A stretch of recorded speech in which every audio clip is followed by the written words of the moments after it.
అందరికీ నమస్తే. I'm K Anil Reddy, JL in Political Science, Government Junior College, Kachiguda. So, as part of the democracy, in the last class we discussed about the various types of democracies. Okay, there we discussed direct democracy as well as indirect democracy. Okay, and we also started discussing about the direct democratic devices. So, in that we discussed so far about referendum. Okay, referendum is one where the public opinion can be ascertained by the government. Okay, they can know the opinion of the people, okay, on national important issues, okay, which is of national importance. So there we talked about two types of referendums. One is compulsory referendum. All the bills which are passed by the legislature should be referred to the electorates, especially in the case of constitutional amendments. Okay, when they approve it with a majority, they can be considered as laws. Okay, second we talked about optional referendum, in which we spoke about the some of the bills should be referred to the people on the request made by the people. Whenever people request, okay, about a particular bill, then it should be referred to the people. If they approve it with a majority, then they will become the laws. Okay, that means whether a bill should be referred or not, it is left to the people themselves. So in today's class, we will discuss about initiative. Okay, so this is the second important direct democratic devices. So initiative is one of the important devices of the direct democracy. So in initiative, people will make the laws and send it to the legislature. Okay, here people will show the interest.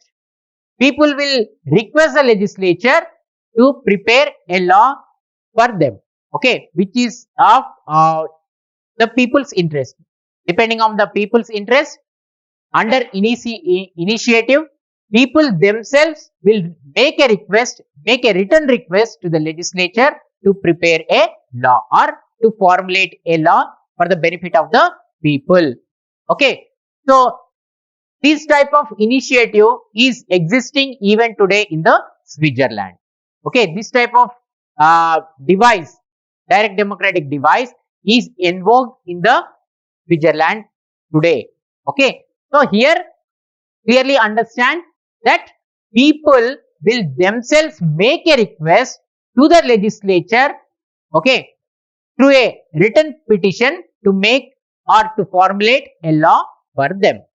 Okay, that means it according to the interest of the people will make this request to the legislature. Then what the legislature will do?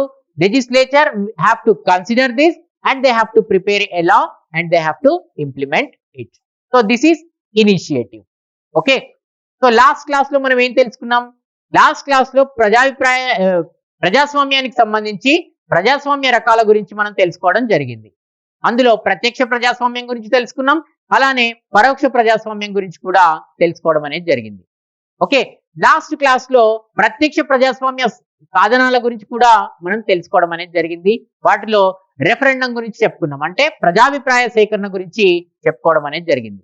ప్రజాభిప్రాయ సేకరణ అంటే ఏం చెప్పుకున్నాం? ఒకానొక అంశం పైన ప్రజల యొక్క అభిప్రాయాన్ని ప్రభుత్వం తెలుసుకోవడం లేదా రూఢి చేసుకోవడమే ప్రజాభిప్రాయ సేకరణగా మనం చెప్పుకోవడం అనేది జరిగింది. సో ఇందులో రెండు రకాలైనటువంటి ప్రజాభిప్రాయ సేకరణలు ఉంటాయని చెప్పుకున్నాం. ఒకటి వచ్చేసేసి నిర్బంధమైనటువంటి ప్రజాభిప్రాయ సేకరణ, ఎక్కడైతే ప్రజలకి ఖచ్చితంగా శాసనసభ ఆమోదించినటువంటి చట్టాలన్నీ కూడా ప్రజల వద్దకు పంపించాల్సి ఉంటుంది. ప్రజలు వాటిని ఆమోదిస్తే అప్పుడు అవి శాసనాలుగా మారుతాయని చెప్పుకోవడం అనేది జరిగింది. ఓకే, ఐచ్ఛిక ప్రజాభిప్రాయ సేకరణ, దీంట్లో కొంతమంది ప్రజలు ప్రజాభిప్రాయ సేకరణకు కొన్ని రకాల బిల్లులను పంపించాల్సిందిగా కోరినట్టయితే అటువంటి బిల్లులను కూడా ప్రజాభిప్రాయ సేకరణకు శాసనసభ పంపించాల్సి ఉంటుంది. ఓకే, ఈ రోజు క్లాస్ లో ఏం తెలుసుకుంటామంటే ప్రజాభిప్రాయ నివేదన, దీన్నే చొరవ అంటాం. ప్రజాభిప్రాయ నివేదన, దీన్నే చొరవ అని కూడా మనం చెప్పుకోవచ్చు. ఓకే, ప్రజాభిప్రాయ నివేదన అనేది కూడా ప్రత్యక్ష ప్రజాస్వామ్య సాధనాల్లో ఇది చాలా ముఖ్యమైనటువంటి అంశంగా చెప్పుకోవచ్చు. సో ఇందులో భాగంగా ప్రజలే వాళ్ళకు కావాల్సినటువంటి చట్టాలను ఓకే ప్రజల సంక్షేమాన్ని దృష్టిలో పెట్టుకొని వాళ్ళే ఒక చట్టాన్ని చేయమని శాసనసభను కోరేటువంటి అవకాశం అనేది ఉంటుంది.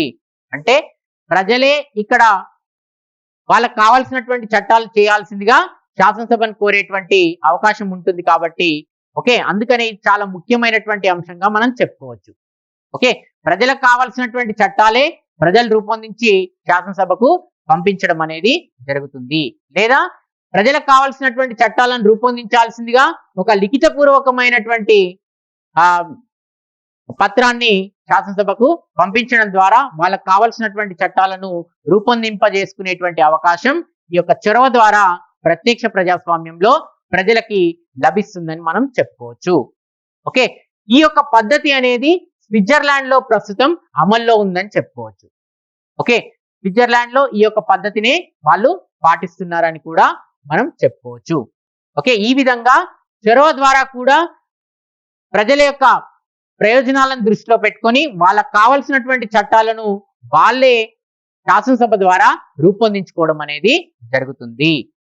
So initiative, we talked about initiative. So in initiative also there are two types of initiatives. One is formulative initiative, second one is unformulative initiative. Okay, formulative as well as unformulative. So now let's talk about formulative initiative. In formulative initiative, the bill is prepared by the people themselves. That means the entire draft of the bill and its proposals will be totally prepared by the people and they will be sending it to the legislature. Then what the legislature have to do? The legislature have to simply approve it and they have to keep a seal on it and they should implement that particular legislation. Okay, so here one thing you have to remember, in the formulative initiative, it is the people who will prepare the proposal and they also prepare the draft of the bill and they will send to the legislature. The legislature, what it should do? It should approve that bill, okay, and it should keep on the keep a seal on it and it should implement that particular legislation. Okay, so this is formulative initiative. Okay, so మనకి చొరవలో రెండు రకాలైనటువంటి చొరవలుగా మనం చెప్పుకోవచ్చు. ప్రజాభిప్రాయ నివేదనలు ఉంటాయని చెప్పుకోవచ్చు. వాటిలో ముఖ్యమైనటువంటిది బిల్లు రూపంలో ఉన్నటువంటి ప్రజాభిప్రాయ నివేదన, బిల్లు రూపంలో లేనటువంటి ప్రజాభిప్రాయ నివేదన. ముందుగా బిల్లు రూపంలో ఉన్నటువంటి ప్రజాభిప్రాయ నివేదన గురించి మనం తెలుసుకోవాలి. ఓకే, బిల్లు రూపంలో ఉన్నటువంటి ప్రజాభిప్రాయ నివేదనలో ప్రజలే వాళ్ళకు కావాల్సినటువంటి బిల్లును రూపొందించి శాసనసభకు పంపించడం అనేది జరుగుతుంది. శాసనసభ ఏం చేయాలి? ఆ పంపించినటువంటి బిల్లును ఆమోదించి వాళ్ళు ఆ యొక్క చట్టాన్ని అది చట్టాంగా మార్చి వాటిని అమలు చేయాల్సినటువంటి బాధ్యత శాసనసభ పైన ఉంటుందని చెప్పుకోవచ్చు. అంటే ఇక్కడ బిల్లు మొత్తం కూడా రూపొందించేది ఎవరు అంటే ప్రజలే. ప్రజలు పూర్తిగా ఆ బిల్లుకు సంబంధించినటువంటి అన్ని వివరాలను కూడా రూపొందించి వాటిని శాసనసభకు పంపించడం అనేది జరుగుతుంది. ఓకే, అలా పంపించినటువంటి బిల్లులన్నీ కూడా శాసనసభ ఆమోదించి వాటిని అమలు చేయాల్సినటువంటి బాధ్యత శాసనసభకు ఉంటుందని మనము చెప్పుకోవచ్చు. Let's talk about unformulative initiative. So unformulative initiative is nothing but here the people will only provide the outlines of the bill.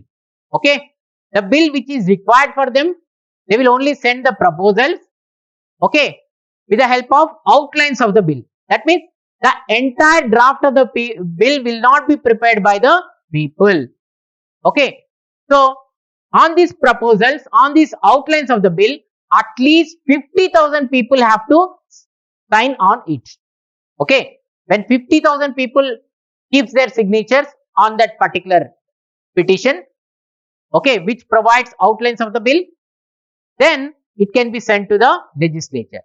So legislature, what it has to do? it has to give a proper form to that bill, and it has to finish the technicalities of the bill, and it has to approve the bill, and ultimately it should become a law with the help of the passing of the legislature. So legislature have to finish the entire bill, the drafting, the proposals, whatever the requests that are made by the people, that should be made into a law after finishing the technicalities. So here in Switzerland, this type of unformulative initiative should have the support of 50,000 people. So 50,000 people have to sign on that particular petition. Okay, when 50,000 people sign on that particular petition, then it can be sent to the legislature. So legislature have to finish or complete the technicalities, and it should give a proper shape to the bill, and it should approve it. Okay, so this is unformulative initiative. Bill రూపంలో లేనటువంటి ప్రజాభిప్రాయ నివేదన అంటే మనం ఇంతకుముందు చెప్పుకున్నాం, bill రూపంలో ఉన్నటువంటి ప్రజాభిప్రాయ సేకరణలో ప్రజలే బిల్లును రూపొందిస్తారు. ఇక్కడ బిల్లు రూపంలో లేనటువంటి ప్రజాభిప్రాయ నివేదనలో బిల్లును ఇక్కడ ప్రజలు రూపొందించరు. వాళ్ళకు కావాల్సినటువంటి చట్టం ఏంటో వాళ్ళు సూచించడం అనేది జరుగుతుంది.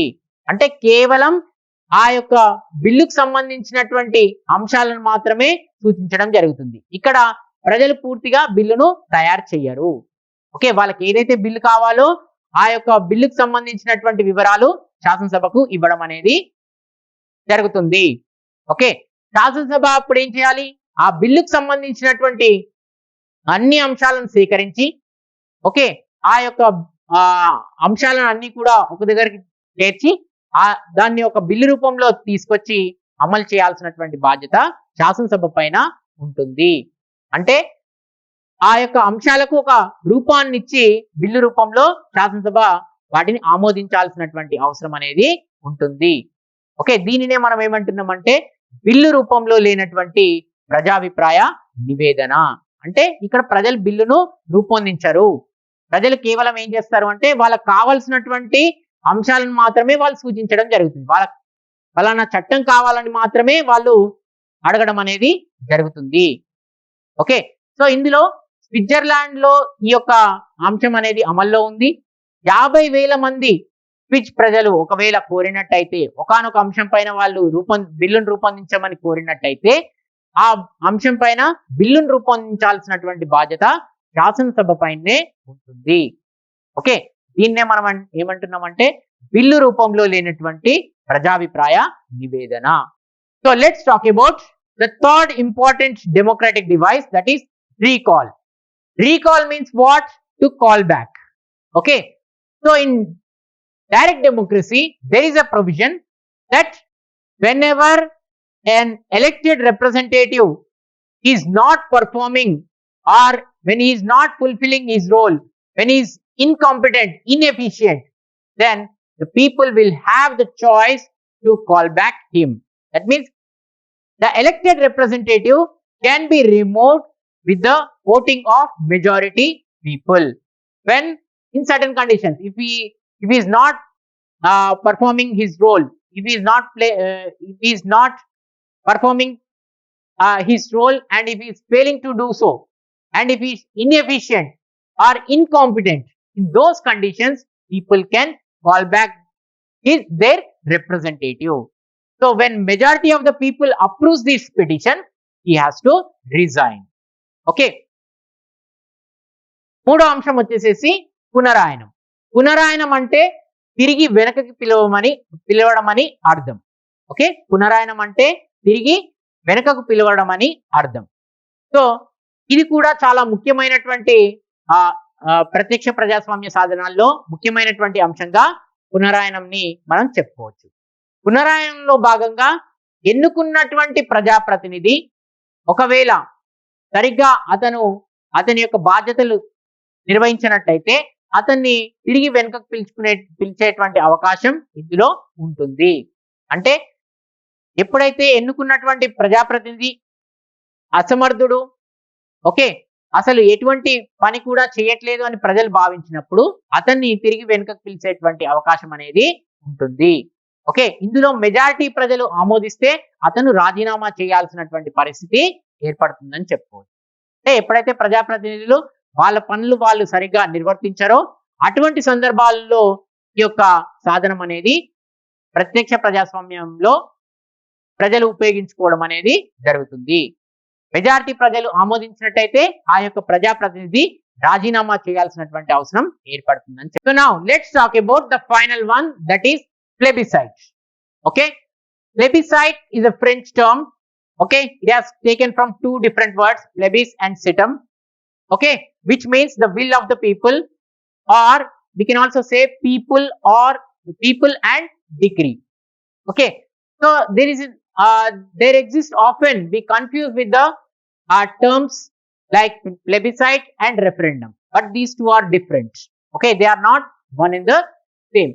So plebiscite applies only to the important issues which are of political importance. Okay, on political important issues we take plebiscite.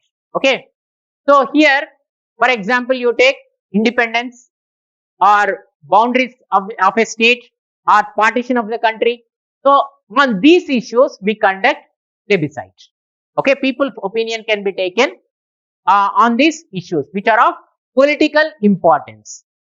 Okay, so mostly we have to remember here referendum is related to the legislative process, whereas plebiscite is not.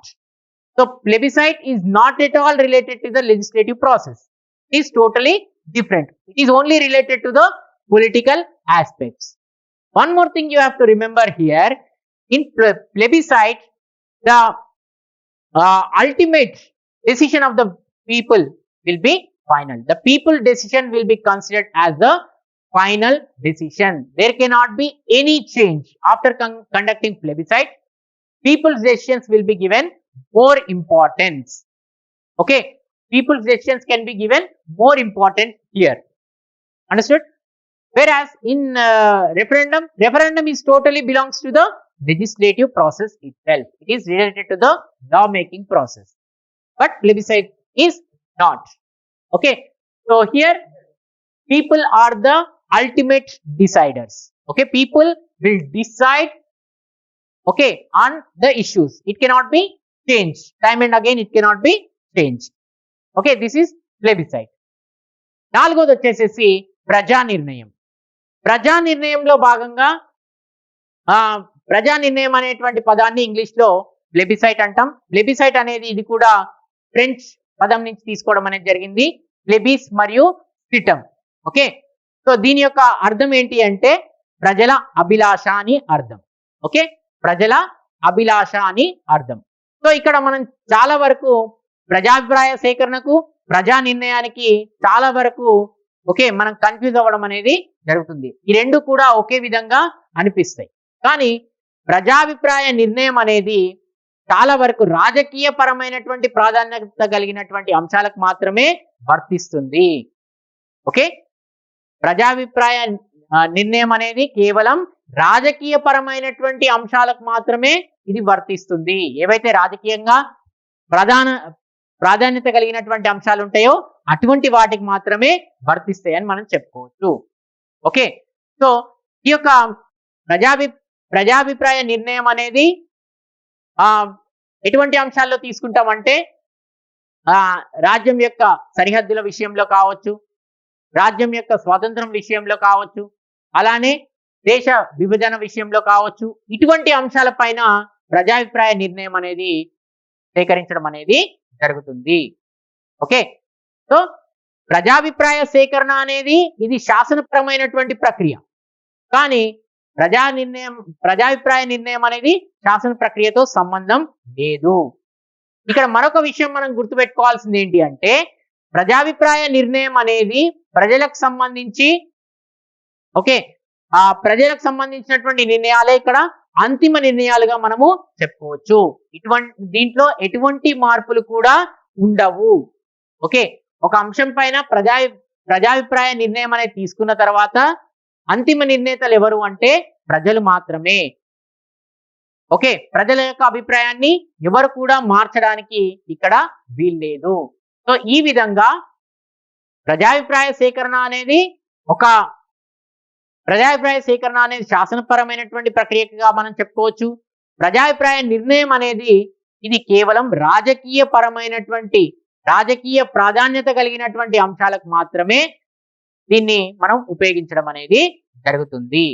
ఇవన్నీ కూడా ప్రత్యక్ష ప్రజాస్వామ్య సాధనాలుగా మనము చెప్పుకోవచ్చు. So far we discussed about the direct democratic devices. Now we will discuss about the various merits of the democracy. So why many of the countries are adopting democracy as a form of government? Because democracy has certain merits. So that's why many of the countries are in favor of the democracy. That's why many of the countries are choosing democracy as a form of government. Okay, ఇప్పటి వరకు మనం ప్రత్యక్ష ప్రజాస్వామ్య సాధనాల గురించి చెప్పుకున్నాం. ఇప్పుడు ఏం చెప్పుకుంటామంటే ప్రజాస్వామ్యం ఉన్నటువంటి ప్రయోజనాల గురించి చెప్పుకుంటాం. ఓకే, ప్రజాస్వామ్యాన్ని ప్రపంచవ్యాప్తంగా ఉన్నటువంటి దేశాలు తమ యొక్క ప్రభుత్వ విధానంగా ఎన్నుకోవడం అనేది జరుగుతుంది. ఎందుకంటే ప్రజాస్వామ్యంలోనే అనేకమైనటువంటి ప్రయోజనాలు ఉన్నాయి. కాబట్టి అందుకనే ప్రపంచవ్యాప్తంగా ఉన్నటువంటి దేశాలన్నీ కూడా ప్రజాస్వామ్యాన్ని ఒక ముఖ్యమైనటువంటి ప్రభుత్వ అంశంగా వాళ్ళు ఎంచుకొని ముందుకెళ్ళడం అనేది జరుగుతుందని చెప్పుకోవచ్చు. What is the first one? Democracy is a efficient form of government. Okay, is a efficient form of government. Why we call it as efficient? Because the elected representatives. So in most of the countries we have elected representatives. Okay, so those elected representatives will formulate the laws for the people. Okay, how they will formulate? They formulate the laws by consulting experts and eminent persons and efficient persons. After consulting eminent and efficient persons, the laws will be formulated in the democracy.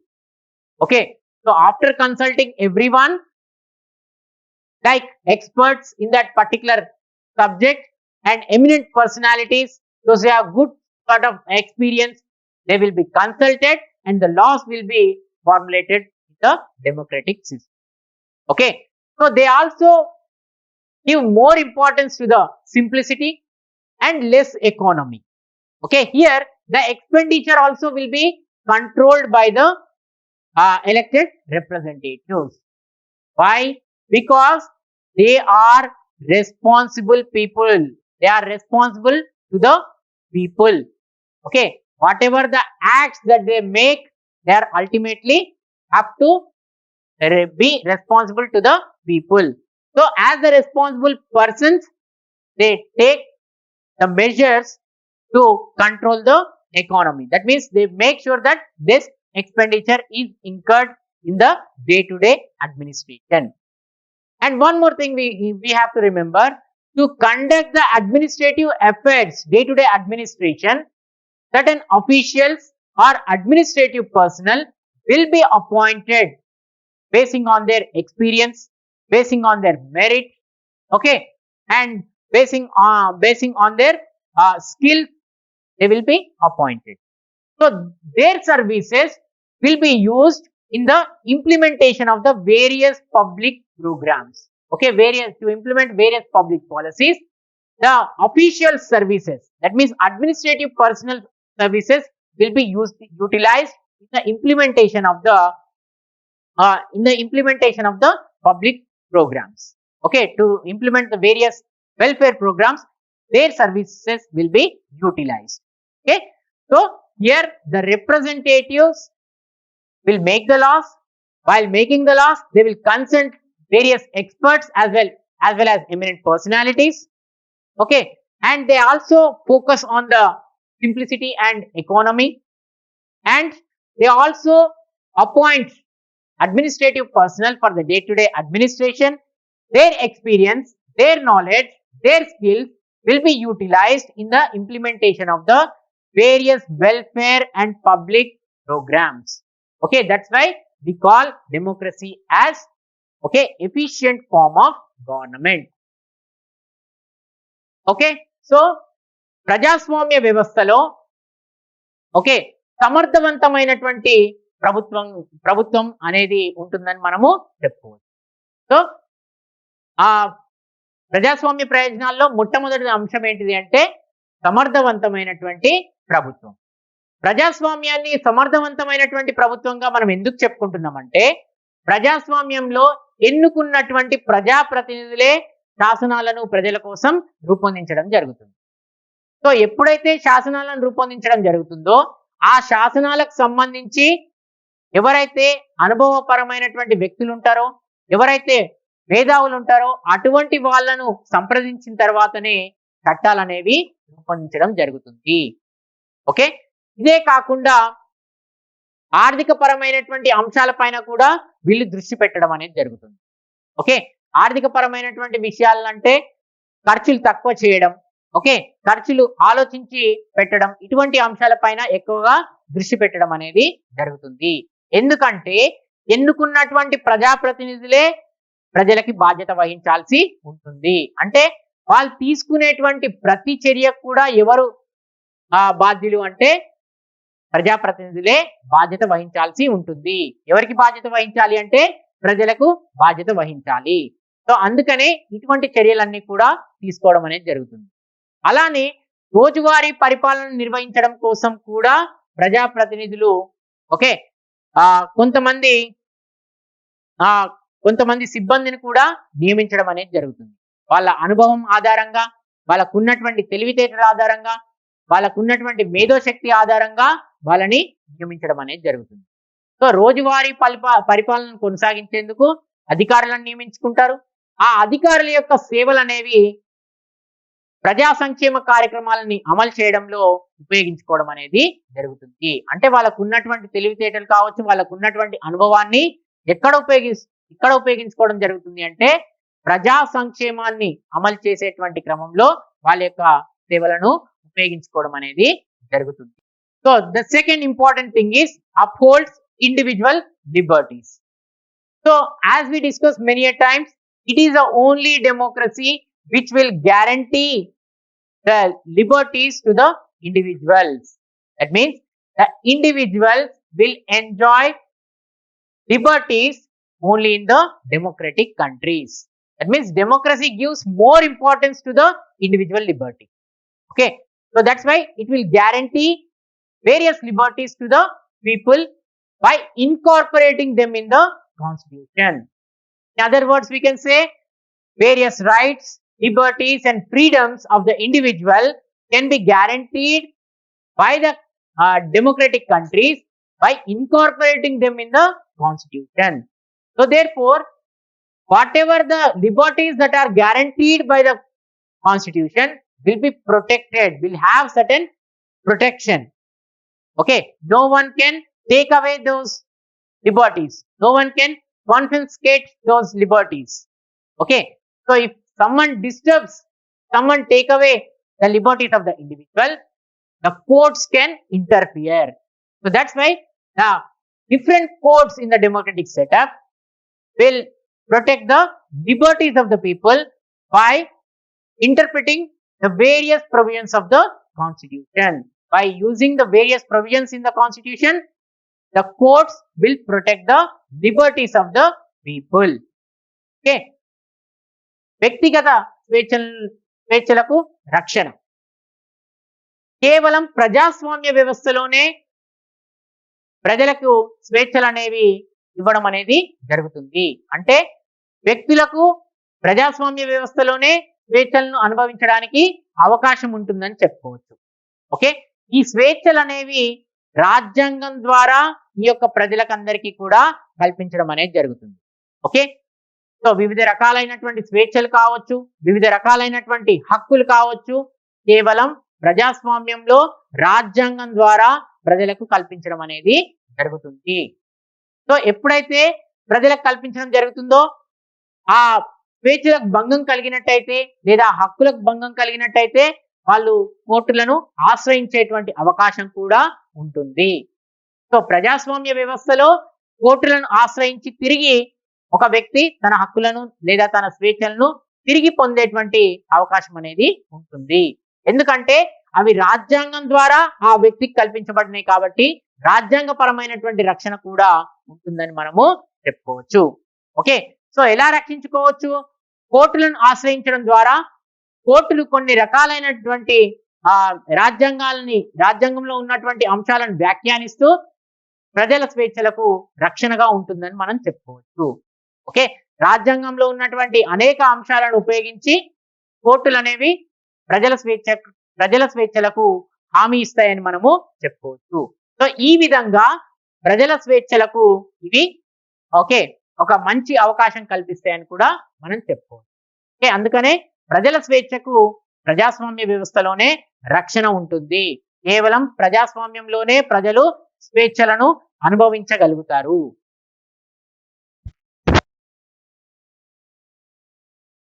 Okay, rest of the things we will discuss in the next class. Thank you.